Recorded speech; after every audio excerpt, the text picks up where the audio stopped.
Je suis toujours, comme le Seigneur m'a ordonné, je suis en train de faire la continuité de notre message. Et la semaine dernière,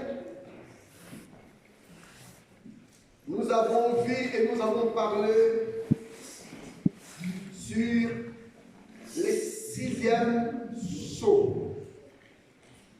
Et nous continuons le même message parce que c'est un message tellement, cela c'est profond.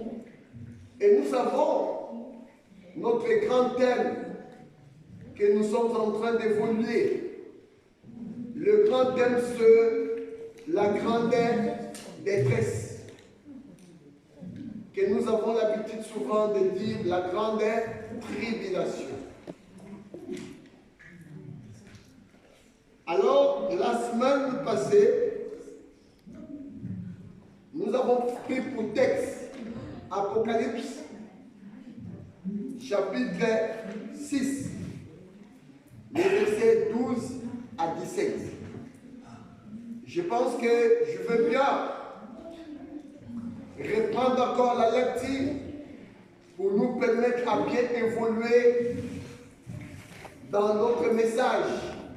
Parce que nous sommes toujours en train de faire la continuité du même message sur les 6e sceaux. Alors, je prends maintenant l'Apocalypse chapitre 12. Et pardon 6, je commence par le verset 12 à 17. Je lis au nom du Seigneur Jésus-Christ. Amen. Apocalypse chapitre 12.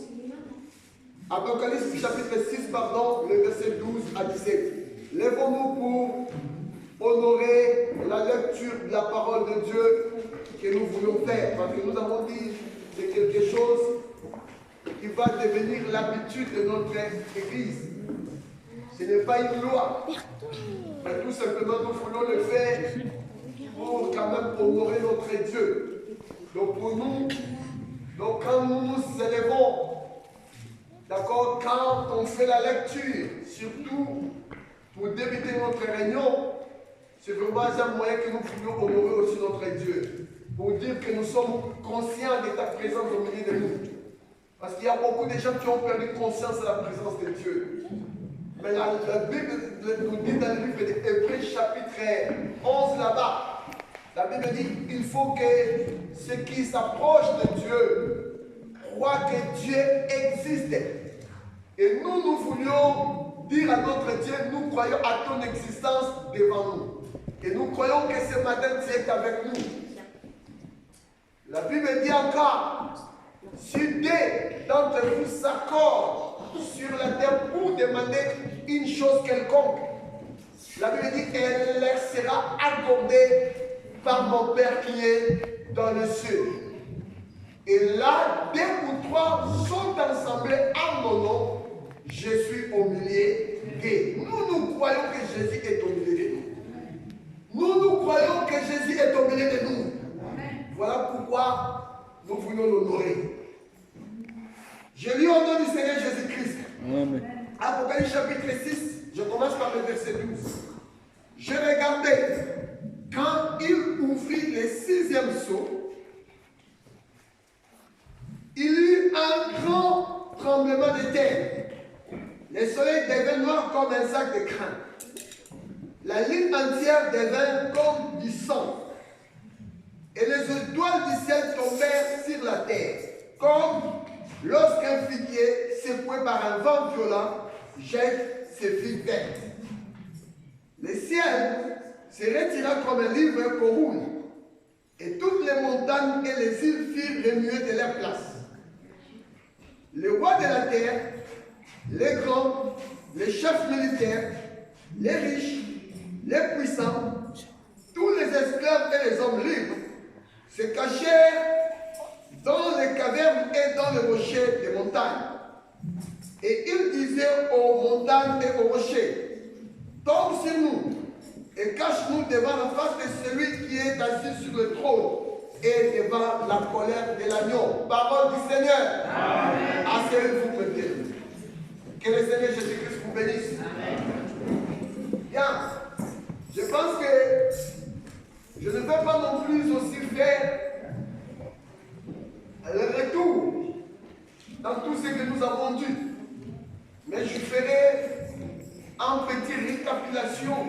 récapitulation, pour nous mettre quand même en page, pour nous permettre à chacun de nous de comprendre là où nous sommes arrêtés.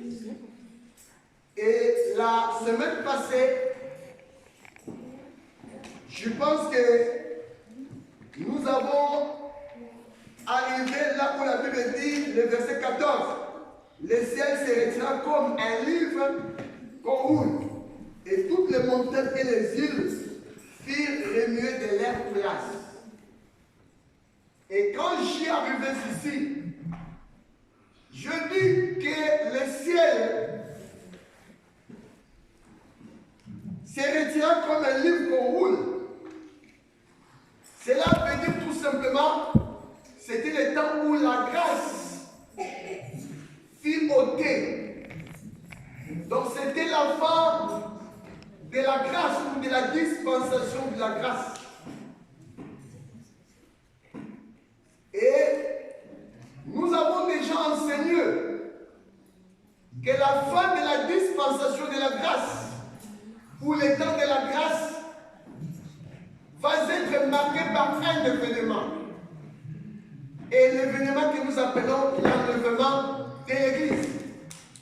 Donc cela veut dire, le jour où le Seigneur va prendre son Église, cela marque la fin de la grâce.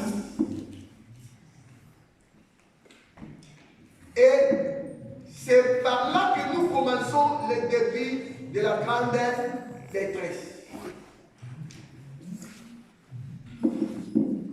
Alors ici, on nous parle que le ciel se retire comme un livre qu'on roule. Ça, nous sommes dans le 6e sceau, l'ouverture du 6e sceau. Le ciel se retire comme un livre qu'on roule. Donc ici, quand ils ont ouvert le 6e sceau, je dis, nous avons vu trois grandes choses. La première des choses, nous avons parlé, le soleil est devenu rouge comme un sac de crabe. Nous avons parlé, le soleil représente notre Seigneur. C'est lui le Père. Comme nous avons vu Jacob interpréter les songes de Joseph. Et nous avons dit, quand on dit que le soleil est devenu noir comme un crabe, nous connaissons bien le soleil. Le soleil, quand il s'élève, c'est pour illuminer la terre. Mais ici, on voit le soleil n'illumine plus. Parce que le soleil est devenu noir comme un sac de crabe. Je dis ça, cet événement est en train de passer dans notre temps aujourd'hui. Parce que je vous ai dit que nous sommes en train de vivre dans l'âge de l'église de Laodicée. Dans l'église de Laodicée, nous voyons le Seigneur qui ne plus dans son église. Mais le Seigneur se trouve où? En dehors de son église. Or, l'église, c'est quoi? C'est la maison de Dieu. L'église, elle représente comme la femme. Comme la femme du Seigneur, disons, comme nous parlons de l'épouse. Mais malheureusement, l'église de Laodicée, qui n'est pas l'épouse, mais Dieu appelle son épouse de sortir de l'église de Laodicée. Parce que Laodicée a mis le Seigneur à la porte. Voilà pourquoi nous parlons du soleil est devenu noir comme un sac de crabe. Parce qu'il n'y a plus la lumière dans l'église. Voilà ce que nous voyons et ce que nous vivons dans ce temps de la femme. La parole de Dieu n'est plus dans les églises aujourd'hui. La parole de Dieu n'est plus prêchée dans nos églises aujourd'hui. Aujourd'hui, nous avons rejeté la sainte doctrine. Et nous avons établi nos créneaux, nos dénominations.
tuer. Voilà la mort, je vous ai dit. Voilà pourquoi on nous a parlé. La ligne est devenue rouge comme un sac. Et non, rouge comme du sang. J'ai dit la ligne représentait la femme dans l'église. Comme Christ n'est plus dans l'église, et on voit quoi? On voit la mort dans l'église. Voilà ce que nous trouvons aujourd'hui dans l'âge de l'église de la Odyssée. Ça, je vous ai dit, c'est le 6e sceau. Donc, quand on parle déjà l'âge de l'église de la Odyssée, là, on commence déjà le 6e sceau. Pourquoi? Parce que nous avons dit, le 6e sceau, c'est un temps de vengeance. Il a fallu que Dieu puisse juger et venger. Donc, de répondre aux demandes des hommes qui sont sous l'autel, selon Apocalypse chapitre 6, verset 9 à 11. Là, on nous parle du 5e sceau. Alors, quand on a ouvert le 5e sceau, nous avons mis les hommes qui sont sous l'autel. Là, les hommes là réclamaient la vengeance de leur sang. Ils réclamaient le jugement. Voilà pourquoi Dieu, il a fallu maintenant de venger le sang et de juger le peuple. Alors, la vengeance et le jugement de Dieu, nous les trouvons, ça commence dans le 6e sceau. Donc, quand nous avons ouvert le 6e sceau, c'était la réponse du Seigneur pour répondre par rapport au 5e sceau.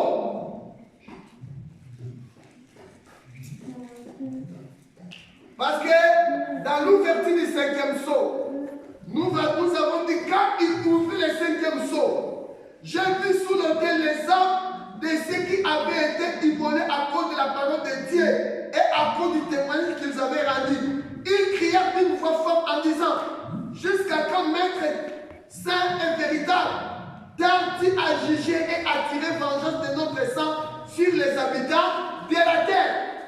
Donc on voit ces gens-là, ils ont demandé quoi? Ils ont demandé vengeance. Ils ont demandé au Seigneur de juger et de venger de leur sang qui était déversé. Parce qu'ils ont été immolés par les habitants de la terre. Et ils veulent que le Seigneur venge pour eux. Et par là, maintenant, nous voyons, dans l'ouverture du 6e sceau, c'est par là qu'il a fallu que le Seigneur maintenant venge pour les sangs innocents qui étaient déversés. Et je dis maintenant, la vengeance de Dieu, dans l'ouverture du 6e sceau, ça commence déjà dans l'âge de l'église de la Odyssée. Je vous ai révélé quelque chose. 1 Pierre chapitre 4. C'est Pierre qui nous parle. Il a dit car. Voici. Il a dit car c'est le moment où le jugement va commencer dans la maison de Dieu. Donc je vous ai dit, les jugements là, selon l'Apocalypse chapitre 6 verset 9 à 11, que réclament les hommes qui sont sous l'autel, cela devait commencer d'abord dans la maison de Dieu.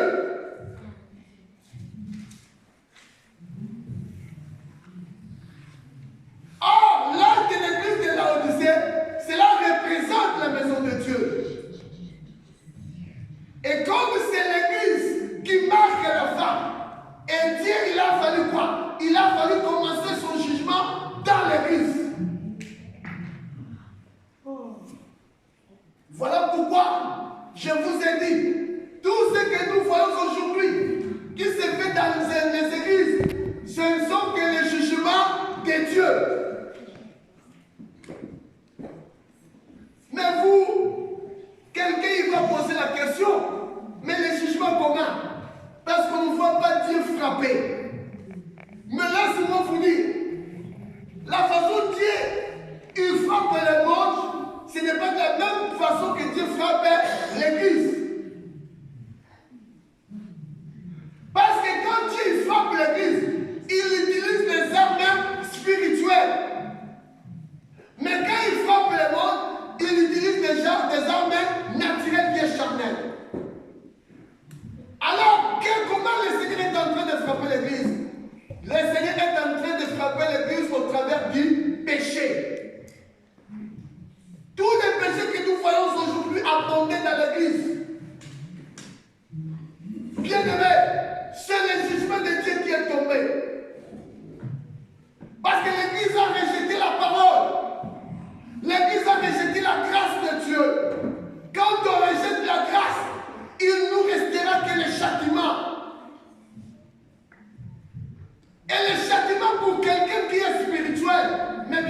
Aujourd'hui, cela c'est devenu normal.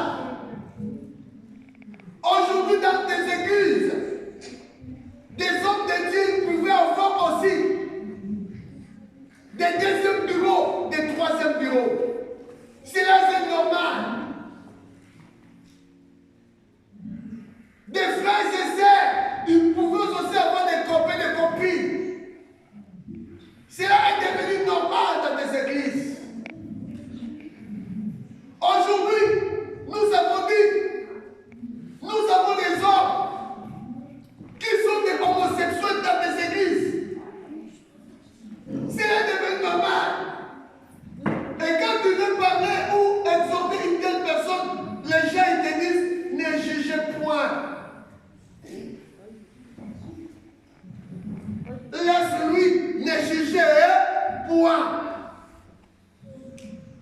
Nous voyons le péché est abondé dans l'église de Dieu. Or, Jésus nous a dit, ce qui s'est passé au temps de Noé passera de même à l'avènement du Fils de l'homme. Au temps de Noé, quand le déluge est venu, la Bible dit, les eaux du déluge accruent et l'arche s'est soulevée. Il a fallu que les eaux croissent. Les eaux étaient d'accord remplies. Il n'y avait plus la place. Les eaux du déluge ont couvert tous les lieux. Toutes les montagnes étaient couvertes par les eaux. Et l'arche ne pouvait plus rester à sa place. Et nous avons mis l'arche faire quoi? L'arche s'est soulevée et commencé le voyage. Il en est des mêmes aujourd'hui.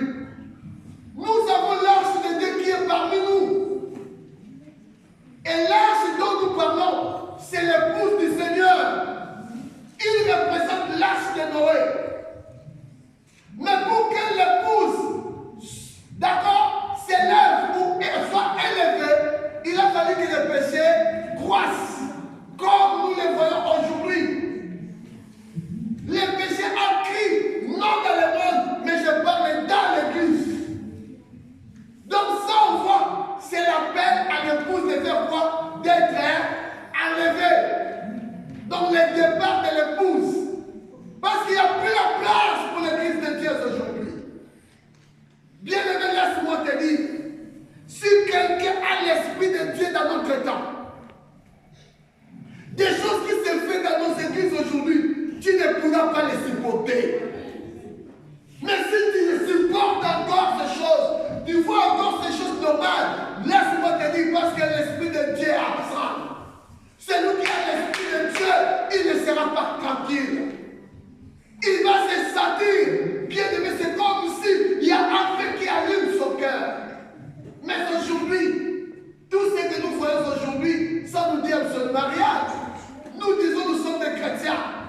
Mais laissez-moi vous dire, comment peut-on dire que nous sommes des chrétiens et de voir toutes ces choses que nous voyons et de rester tranquille? Tu me diras, mais moi je ne resterai pas tranquille. Mais je te dis, tu restes tranquille. Parce que tu ne restais pas tranquille, tu allais se lever et annoncer la bonne nouvelle. Tu allais se lever et avertir ces gens-là que le danger c'est là. Vous êtes en train de courir un danger vraiment terrible. Mais aujourd'hui, regarde, nous sommes devenus comme des chiens qui n'aboient pas. Tu vois le danger, mais tu n'aboies pas, tu restes muet. Voilà de ce que nous sommes devenus. Ça prouve que nous aussi, nous avons accepté. Nous avons accepté toutes ces choses qui se passent aujourd'hui dans des églises. Voilà écrit à l'âme de l'église de Laodicée. Bien aimé, il y a des choses horribles et terribles qui se font aujourd'hui dans le monde. Moi, je ne parle pas encore le monde paganisme, mais je parle de le monde ecclésiastique. Ce que nous appelons l'église. Quand on regarde le monde ecclésiastique d'aujourd'hui, le monde ecclésiastique est pourri.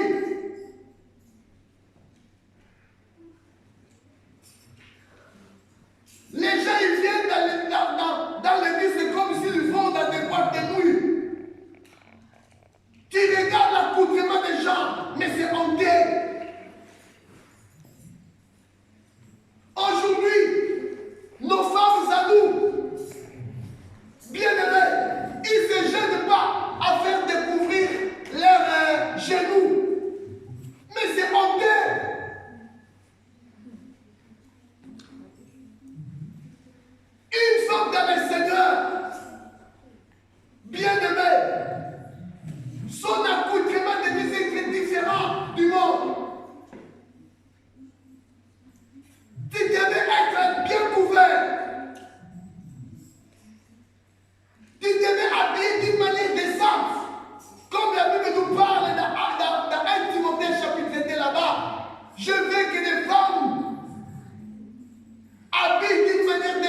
avec prière et modestie, ne sépare ni de détresse, ni de père, ni d'amis. Il a utilisé le mot pareil. Cela veut dire rajout, orné. Et quand nous prenons, nous faisons la beauté, on prend le maquillage, c'est pour s'embellir. Tu veux orner, donc tromper les gens. Voilà le mot séduire. Le mot séduire veut dire tromper, envoûter. Tout ça, ce sont des synonymes. Or, je vous ai dit, qui est un sorcier ou une sorcière? C'est quelqu'un qui va pour envoûter, qui envoûte les gens, qui jette des mauvais sorts sur les gens. Et toi aussi, quand tu te maquilles, donc tu envoûtes les gens, tu pratiques la sorcellerie. Voilà, il y a une princesse dont la Bible nous parle ici. Elle était une princesse là, chez les Sidoniennes. Mais quand il est venu en Israël, il est devenu une reine. Son nom c'est Jézabel. Il pratiquait la sortilège, la sorcellerie. Et quand on parle de Jézabel, c'est elle qui s'est maquillée. Voilà votre reine. Vous tous qui s'est maquillés, vous avez votre reine. Vous avez votre mère, c'est Jézabel. Votre mère, elle était une sorcière. Et quelle mère, quelle fille de bien-aimé. Sortez de cela. Voilà les choses que nous trouvons dans les églises. Aujourd'hui, dans nos églises, des choses-là sont devenues normales. Quand quelqu'un, une femme qui vient dans l'église, elle ne se maquille pas. Pour nous, c'est comme si elle est sale. Elle n'est pas belle. Aujourd'hui, malheureusement, ce que je ne comprends pas, le maquillage est devenu synonyme de la beauté. Être belle, si elle ne veut pas dire de maquiller, mais laisse-moi vous dire, la véritable beauté, mais quand tu es naturel. Restez naturel, mes bien-aimés. C'est par là qu'on découvre votre beauté. Mais quand vous vous êtes maquillé, vous n'êtes plus belle. Parce que ça prouve que tu n'as pas confiance de ta beauté. Tu n'as pas confiance de ce que la façon dont Dieu t'a créé. Donc c'est comme si tu veux corriger Dieu. Que Dieu n'a pas fait des choses comme un cœur, comme elle se doit. Quand vous le faites, bien aimé, c'est Dieu que vous condamnez. Voilà pourquoi les jugements devaient tomber sur vous. Voilà les choses que nous voyons dans les églises. Écrit à l'ordre de l'église de la Odyssée. Car la Bible dit, c'est le moment où le jugement va commencer dans l'église de Dieu. Voilà le jugement dans l'église de Dieu. Je dis pour des hommes aujourd'hui, des hommes aussi pareils. Aujourd'hui, les estimes sont changées. Parce que nous avons vu un roi qui est déjà mort. On appelait un monsieur qu'on appelait le roi des pop. Vous le connaissez? Son nom c'était Michael Jackson. Avant sa mort, il avait créé son style. Et le style c'était quoi? Des pantalons serrés, des doggies. Aujourd'hui on voit les hommes. C'est la honte de voir la façon dont les gens s'habillent aujourd'hui. J'étais dans un mariage de mon neveu. Et mon neveu, il est allé voir la famille de sa femme pour demander la main de sa femme à sa famille. Et le marié, quand il est venu, bien aimé, j'ai vu la façon dont mon neveu a habillé, c'était la honte. J'ai dit, oh, mon petit, mais comment tu vas t'habiller comme ça? Toi qui es venu se présenter devant tes chambres. Mais tu verras quelqu'un qui sort, c'est comme Michael Jackson, avec un petit pantalon donc comme ça, bien serré. Oh,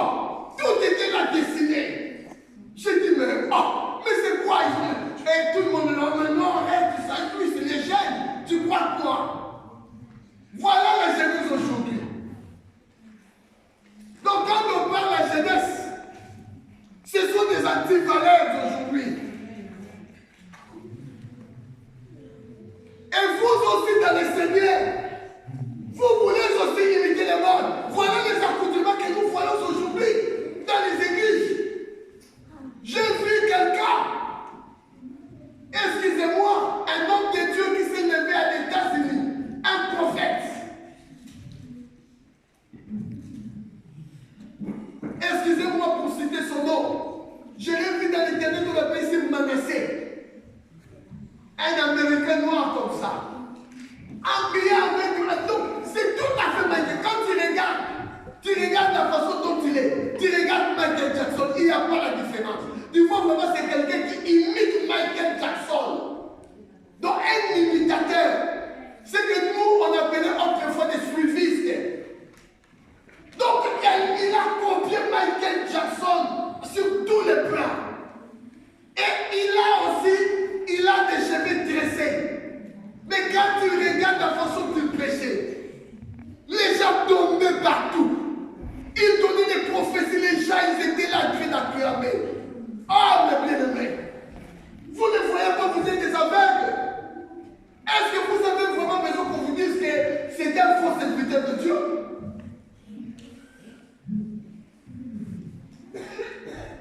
Voilà les choses que nous trouvons dans les églises aujourd'hui. Voilà ce que Pierre avait prédit étant un prophète, ce grand apôtre. Il a dit car c'est le moment où le jugement va commencer dans la maison de Dieu. Pourquoi tout cela? Je vous ai dit ce que nous voyons aujourd'hui. C'est une voix qui appelle l'épouse à partir. Alors je t'invite à être épouse du Seigneur. Alors pour l'être, il faut te conformer. Souvenez-vous, au temps d'Esther, les rois Assyris, ils cherchaient une femme qui devait remplacer la femme à la place de qui? De Vachi. Parce que Vachi, elle était destituée de son trône à cause de la désobéissance. Elle cherchait qui devait remplacer Vachi. Mais qu'est-ce qu'ils ont fait? Ils ont appelé, invité des vierges, tous les vierges, des 6, de venir se présenter devant le roi. Ils les ont fourni des produits de toilette. Pourquoi? Pour appliquer cela, pour s'embellir. Afin que quand tu vas te présenter devant le roi, de trouver le faveur du roi. Aujourd'hui, c'est pareil. Le Seigneur, il cherche sa reine, qui est celle-là, qui devait prendre la place où Satan a laissé au ciel. Le Seigneur a précipité Satan à cause de toi. Il veut que tu prennes maintenant la place là-haut. Voilà pourquoi Satan, il a séduit plusieurs anges là-haut. Parce qu'il a séduit les anges. Les anges croyaient que c'est lui qui était l'héritier. Or, ce n'était pas lui. Dieu, il cherche son héritier. Il cherche son épouse. Mais qu'est-ce que le Seigneur a fait? Il a fait pareil. Comme au temps d'Esther. Aujourd'hui, il nous a fourni des produits de toilette. Et des produits de toilette qu'il nous a fournis, c'est sa parole. Il veut que toi, c'est moi qu'on applique sa parole pour s'embellir. En fait, que lorsque tu vas te présenter devant lui, que tu tires sa faveur. Mais est-ce que la parole de Dieu qu'il applique? Alors celle-là qui appliquera la parole de Dieu, c'est celle-là qui sera louée. C'est celle-là qui sera louée. Le Seigneur, elle cherche aujourd'hui son Esther. Voilà les choses que nous voyons. Alors je vous ai dit, il y a plusieurs fléaux. Si je commence à répéter, on ne va pas non plus finir. Je pense que vous-même, vous êtes témoins, vous voyez tout ce qui se passe dans les églises aujourd'hui. Ce ne sont que des choses qui n'ont rien à voir avec la parole de Dieu. Voilà pourquoi le Seigneur nous appelle à sortir de cela. Le Seigneur nous appelle de sortir. Voilà pourquoi la Bible nous dit, et j'ai entendu du ciel une autre voix qui disait, sortez du milieu d'elle, mon peuple, afin que vous ne participiez point à ce péché, et que vous n'ayez point de part Seigneur nous appelle à sortir de ces choses, à sortir du jugement que l'Odyssée est en train de vivre dans ce temps de la fin.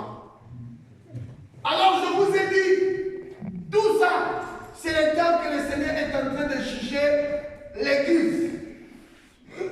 Alors tous les gens là, qui sont tombés, donc les gens là qui sont infectés, dans toutes ces choses-là, des systèmes que le diable a mis dans les églises aujourd'hui, tous ces gens-là qui sont infectés à ça, mais bien aimés, je vous dis, ils sont disqualifiés. Ils n'auront plus la place. Ils n'auront pas part avec le Seigneur.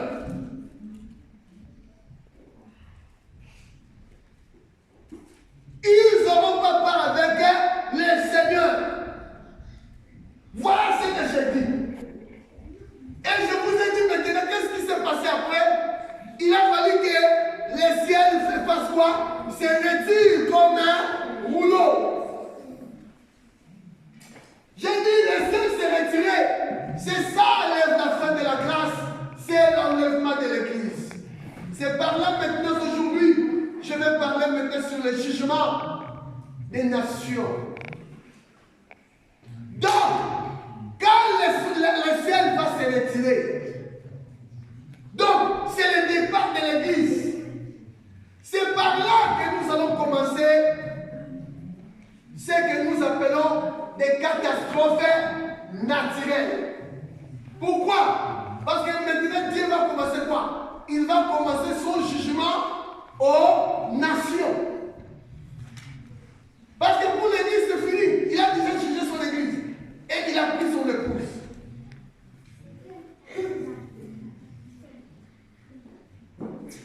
Quand l'épouse ira dans la gloire, c'est par là maintenant commence le jugement des nations.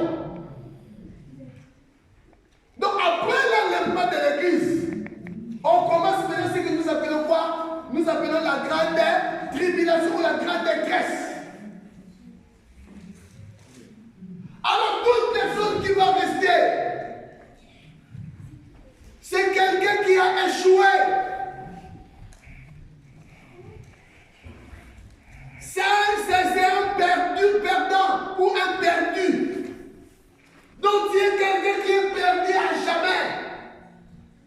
Il n'y aura plus de salut pour ceux-là qui vont rester. Je vais revenir là-dedans. Parce qu'il y a une confusion qui se fait ici. Alors, le sixième saut, je veux que tu comprennes cela. Le sixième saut, c'est un temps qui va marquer pendant l'âge de l'église de la Odyssée, le début de la grande détresse, jusqu'au milieu du temps. Donc ça veut dire quoi? Le sixième saut, c'est quelque chose où c'est un temps que c'est un temps où les hommes vont passer dans le moment du jugement qui va faire que 300 et demi. Je vous ai dit, écoutez-moi bien ici, je vais être clair pour ne pas être dans la confusion. Je vous ai dit la grande tribulation. Cela va durer pendant combien de temps? 7 ans. Prenons Daniel chapitre 9. C'est par là maintenant, nous commençons le jugement des nations. Parce que l'église est partie maintenant. Apocalypse chapitre 6, le verset 14. On voit déjà le ciel là. On voit le ciel.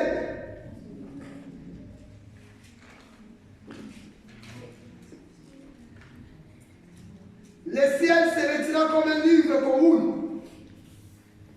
Et toutes les montagnes et les îles furent remuées de sa place. Je dis des montagnes et des îles. Ce sont des choses terrestres. On les voit sur la terre. Maintenant, c'est le temps où le Seigneur va quoi? Va commencer maintenant à juger ce peuple charnel que nous appelons le monde. Parce que c'est fini déjà le jugement de l'Église. Il commence maintenant le jugement jugement, d'accord, aux païens. Alors, les chrétiens qui vont rester, Dieu il va les considérer comme des païens. Pourquoi? Parce que des vrais chrétiens sont partis déjà. C'est son épouse. Et les gens qui vont rester, nous serons tous des païens. Donc si tu restes dans ce temps-là, laisse-moi te dire, Dieu considéré comme un païen. Parce que le Seigneur ne te reconnaîtra pas. Je veux d'abord que nous lisons Matthieu chapitre 25 pour éclairer cela. Matthieu chapitre 25. Je ne vais pas lire tout, mais quand tu iras à la maison, tu peux commencer par le verset 1 jusqu'au verset 13. Mais moi, à cause du temps, je vais lire que le verset 10. Matthieu chapitre 25, le verset 10. Pendant qu'elles allaient à acheter, l'époux arriva. Celle qui était prête entrait avec lui dans la salle des noces et la porte fut fermée. Plus tard, les autres vierges vinrent et dirent, Seigneur, Seigneur, ouvre-nous.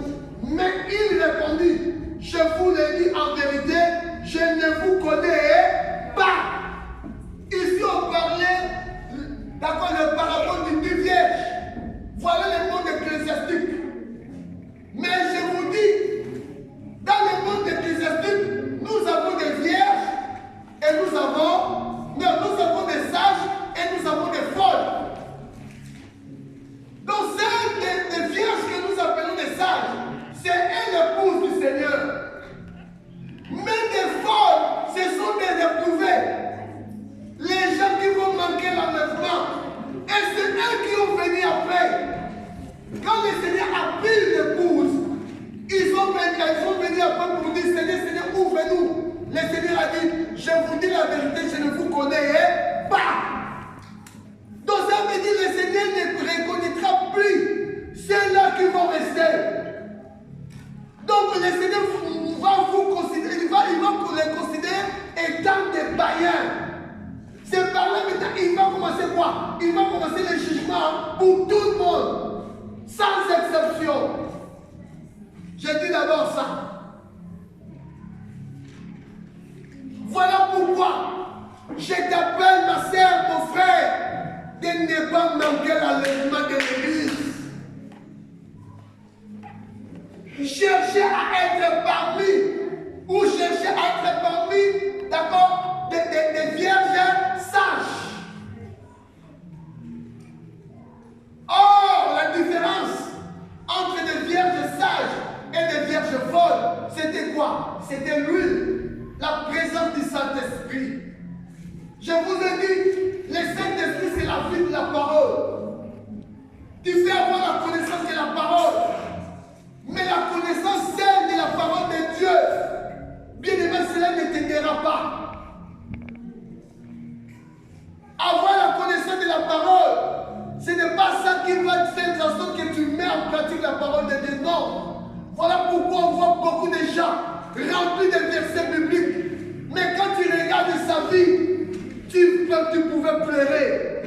Tu verras quelqu'un bien aimé qui a presque la Bible dans sa tête. Mais un impudique, un menteur, une sorcière, un sorcier, mais avec des versets bibliques dans la tête. Donc il a la connaissance intellectuelle de la parole, mais il n'y a pas la vie de la parole. Pourquoi? Parce qu'il a l'absence du Saint-Esprit. Voilà ce que nous devons chercher aujourd'hui. S'il y a quelque chose que l'Église, les chrétiens devaient chercher à tout prix, c'est d'avoir le Saint-Esprit de Dieu. Mais aujourd'hui, malheureusement, nous avons des gens qui se disent chrétiens, mais sans le Saint-Esprit de Dieu. Et quand tu n'as pas le Saint-Esprit de Dieu, tu vas être un hypocrite. Et tu seras tout simplement un formaliste. Voilà des formalistes que nous en avons aujourd'hui. Voilà des hypocrites que nous en avons aujourd'hui. Avec tant de connaissances de la parole. Mais bien aimé, il n'y a pas la vie de la parole en eux. Or, je vous ai dit, la parole a une vie. Et la vie de la parole s'appelle le Saint-Esprit de Dieu. Quand tiens à toi. C'est lui qui fera en sorte que tu mets en pratique la parole de Dieu. Donc si le Saint-Esprit est en ça, bien aimé, tu seras un bon diseur. Mais tu ne seras pas un pratiquant. Raison pour laquelle nous avons beaucoup de gens qui se disent, moi, je suis chrétien mais non pratiquant. Oh! Chrétien non pratiquant, est-ce qu'il existe un chrétien non pratiquant? Je suis chrétien mais non pratiquant. Vous comprenez? Des chrétiens non pratiquants. Donc on comprend les gens là, il y a l'absence totale du Saint-Esprit. Voilà des vierges folles. Quand l'enlèvement aura lieu, bien aimé, laisse-moi vous dire, des vierges là, le Seigneur ne les reconnaîtra pas. Alors, qu'est-ce qui va passer quand l'enlèvement aura lieu? Daniel chapitre 9, verset 27.